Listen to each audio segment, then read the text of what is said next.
Welcome to Educate. Today's question is the conversion of 1010.00001.0111.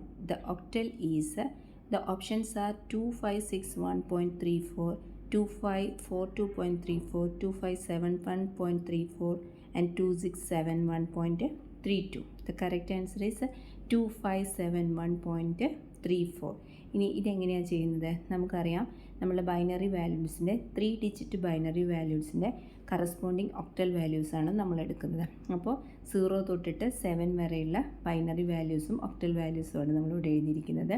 ഇനി നമ്മുടെ പ്രോബ്ലംസിൽ നമുക്ക് തന്നിരിക്കുന്നത് 10101110001.011 അങ്ങനെയാണ് തന്നിരിക്കുന്നത്. അപ്പോൾ നമ്മളിതെങ്ങനെയാണ് 3 ഡിജിറ്റ് വെച്ചിട്ട് ഗ്രൂപ്പ് ചെയ്യുക. അപ്പോൾ നമ്മൾ ആദ്യം ഇൻറ്റീജർ പാർട്സ്, അതായത് ഫ്രാക്ഷണൽ പാർട്സ് വരുന്നതിന് മുന്നേ ഉള്ള ഡെസിമൽ പോയിൻറ്റിന് മുന്നേ ഉള്ള ഇതിനെ നമ്മൾ 3 വെച്ചിട്ട് ലെഫ്റ്റിൽ നിന്ന് നമ്മൾ 3 ഡിജിറ്റ്സ് വെച്ചിട്ട് ഗ്രൂപ്പ് ചെയ്തു. അപ്പോൾ നമുക്ക് എന്ത് കിട്ടും? 001, 111, 101, പിന്നെ 010 വരും.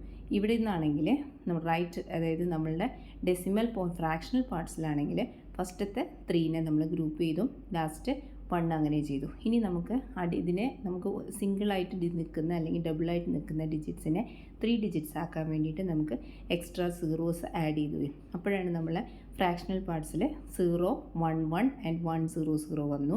പിന്നെ നമ്മളുടെ ഇൻറ്റീജർ പാർട്സിൻ്റെ ആ ഭാഗത്ത് നിന്ന് വരും ലാസ്റ്റ് 1, 0 എന്നുള്ളിടത്ത് 0, 1, 0 വന്നു. ഇനി നമുക്ക് ഈ ഓരോ 3 ഡിജിറ്റ്സിനും കറസ്പോണ്ടിങ് ആയിട്ടുള്ള ഒക്ടൽ വാല്യൂസ് എഴുതാം. അപ്പോൾ നമുക്ക് ഡെസിമൽ ഫ്രാക്ഷണൽ പാർട്സ് നിന്ന് തുടങ്ങിക്കഴിഞ്ഞാൽ ആദ്യം നമുക്കറിയാം 100 എന്ന് പറഞ്ഞാൽ 4 ആണ്, 011 എന്ന് പറയുമ്പോൾ 3 ആണ്, ദെൻ പോയിൻ്റ് ഇടുക. അത് കഴിഞ്ഞ് 001 എന്ന് പറയുമ്പോൾ 1, 111 എന്ന് പറയുമ്പോൾ 7, 101 എന്ന് പറയുമ്പോൾ 5, 017 എന്ന് പറയുമ്പോൾ 2.